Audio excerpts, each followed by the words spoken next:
السلام عليكم ورحمة الله وبركاته. reer Jabuuti haddaan nahay reer Jabuuti ahaan walaalnimo unbay gelinaysaa. horta reer Jabuuti nasiib weeyaanoo ummad Maxamed baan nahay, ummad Maxamed baan nahay sallallahu alayhi wa sallam. muslimiin baan nahay walxamdulillah. waa khayrka ugu badan, waa hadiyada ugu badan ee nabiga macanaan u keenay sallallahu alayhi wa sallam.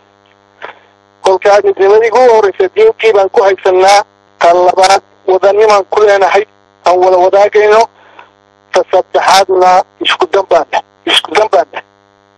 kolkaa dantayadu tii wadaniga hadday khatar gashay inaan loo wada halgamo iyay u baahan tahay. kolkaa halkaas wuxuu ku fiican yahay haddaan loo dheeyahan, haddaan la gato loo wada dheeyahay daacad loo wada yeehay.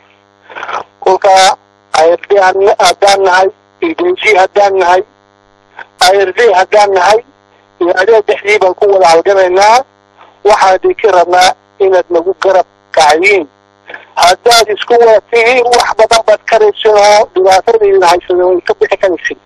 haddii kalena ninba maca cadadiisi maca dhibaatadiisii gurigiisii buu ku dhex dhimanayaa. walaalayaal ilaahay dulli nagama dhigine, dulli inay noqono wixii aan qaban karayno mustaqbalkaygu ku hagaagayo inaan wada qabsanaa idinka rabaa.